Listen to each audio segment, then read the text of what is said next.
அதிகாரம் 19. மாறுபாடான உதடுகள் உள்ள மூடன்.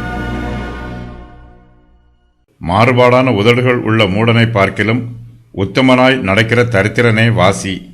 தரித்திரன் ஏழையாக இருந்தாலும் அவனாலும் சமாதானமாய் இருக்க முடியும். அவனுடைய வாயின் வார்த்தைகள் உண்மையுள்ளதாய் இருக்க வேண்டும்.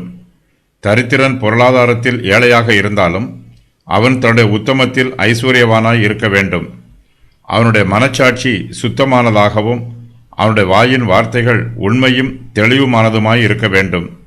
எல்லா மனுஷருக்கும் சோதனை வருவது போலவே தரித்திரனுக்கும் சோதனை வரும், ஐஸ்வர்யவானுக்கும் சோதனை வரும். தரித்திரன் தன்னுடைய வார்த்தைகளை மீறக்கூடாது. மாறுபாடாக பேச வேண்டிய சோதனை வந்தாலும் தரித்திரன் அந்த சோதனையில் ஜெயம் பெற வேண்டும். அப்படிப்பட்ட தரித்திரனை ஜனங்கள் தரித்திரனாக பார்க்காமல் உத்தமனாக பார்ப்பார்கள். மனுஷர் மத்தியிலே அவனுக்கு மதிப்பும் மரியாதையும் உண்டாயிருக்கும். ஐஸ்வர்யவான் மனத்தாழ்மையோடும் இருதயத்தில் உண்மையோடும் இருக்க வேண்டும். தன்னுடைய ஐஸ்வர்யத்தின் மீது நம்பிக்கை வைத்து மற்றவர்களை ஏளனமாக பேசக்கூடாது. தன்னை உயர்த்தி மற்றவர்களை தாழ்வாய் நினைக்கக்கூடாது. ஐஸ்வர்யவானிடத்தில் பெருமையும் ஆணவமும் வருவதற்கு அநேக வாய்ப்புகள் உள்ளது. தன்னுடைய வார்த்தைகளுக்கு யாரும் எதிர்த்து பேச மாட்டார்கள் என்று நினைத்து ஐஸ்வர்யவான் மாறுபாடான வார்த்தைகளை பேசக்கூடாது.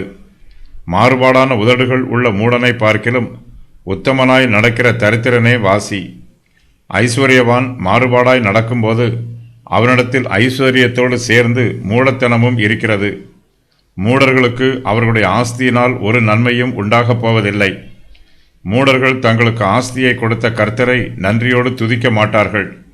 தங்களிடத்தில் உள்ள ஐஸ்வர்யத்தை கர்த்தருடைய நாம மகிமைக்காகவும் ஜனங்களுடைய பிரயோஜனத்திற்காகவும் செலவு பண்ணவும் மாட்டார்கள்.